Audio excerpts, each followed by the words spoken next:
नमस्कार। इस नए और विस्तृत विश्लेषण में स्वागत है। देखिए, मध्य प्रदेश की राजधानी भोपाल से एक ऐसा विवाद सामने आ रहा है जिसने सीधे तौर पर सरकारी पारदर्शिता और नैतिकता पर कई गंभीर सवाल खड़े कर दिए हैं। सुनने में ये एक आम जमीन की खरीद फरोख्त लग सकता है, लेकिन इसके तार बहुत ऊपर तक जुड़े हैं। चलिए, बिना समय बर्बाद किए मीडिया रिपोर्ट्स और दस्तावेजों के आधार पर इस पूरे मामले की गहराई में उतरते हैं। हाल ही में जो मीडिया रिपोर्ट्स सामने आई हैं, उनके मुताबिक आरोप काफी बड़े हैं।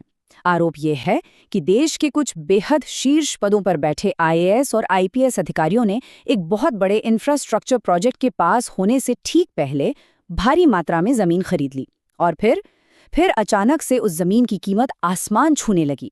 जाहिर है, इस खबर ने पूरी प्रशासनिक व्यवस्था की मंशा पर एक बड़ा सवालिया निशान लगा दिया है। अब जरा इस आंकड़े पर गौर करें। 50 नौकरशाह और केवल एक सिंगल ट्रांजैक्शन। जी हां, प्रकाशित रिपोर्ट्स बताती हैं कि अप्रैल 2022 में देश भर के करीब 50 आईएएस और आईपीएस अधिकारियों ने एक साथ मिलकर जमीन खरीदी। ये जमीन भोपाल के पास कुराड़ी घाट गांव में स्थित लगभग 5 एकड़ की कृषि भूमि थी।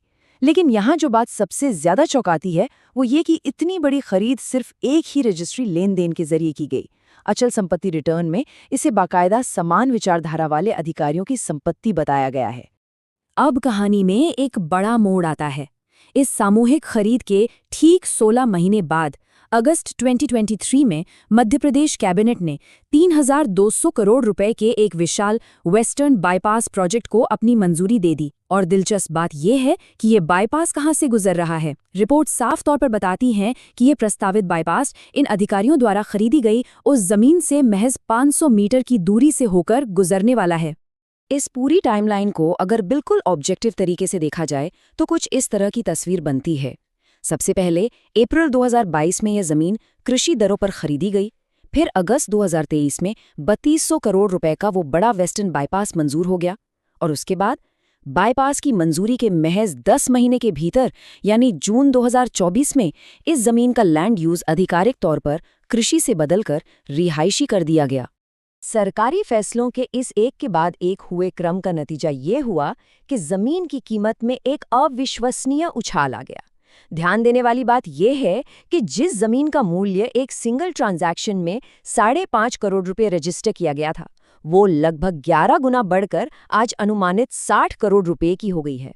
मतलब जो जमीन 82 रुपए प्रति वर्ग फुट की दर से खरीदी गई थी, वो आज 2,500 से 3,000 रुपए प्रति वर्ग फुट की एक बेहद प्राइम रियल एस्टेट प्रॉपर्टी में तब्दील हो चुकी है। जाहिर सी बात है, इस भारी भरकम मुनाफे और समय के इस अजीब संयोग ने सोशल मीडिया पर काफी आक्रोश पैदा कर दिया है। आलोचक इसे सीधे तौर पर पद और शक्ति का दुरुपयोग बता रहे हैं। जैसे कि अर्थशास्त्र की प्रोफेसर मनीषा कादियान का ये बयान, उन्होंने कहा है कि ये पद और शक्ति के दुरुपयोग का एक उत्कृष्ट उदाहरण है। उनका ये भी मानना है कि राष्ट्र सेवा के लिए सिविल सेवा में शामिल हों ये भारत को बेचा गया सबसे बड़ा घोटाला है, क्योंकि वे अपनी सेवा करते हैं और राष्ट्र उसकी कीमत चुकाता है। कई लोग तो इसकी तुलना रियल एस्टेट के इनसाइडर ट्रेडिंग मॉडल तक से कर रहे हैं।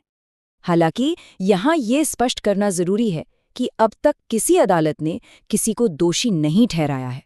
कुछ लोगों का तो ये भी तर्क है कि ये पूरा ट्रांजैक्शन बिल्कुल स्थापित नियमों के तहत ही हुआ है। लेकिन इन सब के बावजूद कई अनसुलझे सवाल अभी भी हवा में तैर रहे हैं। क्या इन अधिकारियों को बाईपास प्रोजेक्ट के बारे में पहले से जानकारी थी? क्या इसमें आधिकारिक पद का दुरुपयोग किया गया? यही वजह है कि अब एक स्वतंत्र और निष्पक्ष जांच की मांग लगातार जोर पकड़ रही है। तो इस पूरे विश्लेषण के अंत में एक बहुत बड़ा सवाल खड़ा होता है। जब तक सरकार इन चौंकाने वाले संयोगों की कोई औपचारिक जांच शुरू नहीं करती, ये बहस ऐसे ही चलती रहेगी।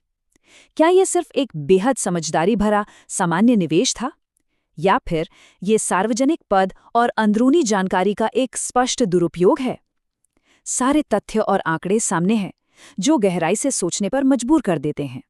इस महत्वपूर्ण विश्लेषण के साथ जुड़ने के लिए बहुत बहुत धन्यवाद।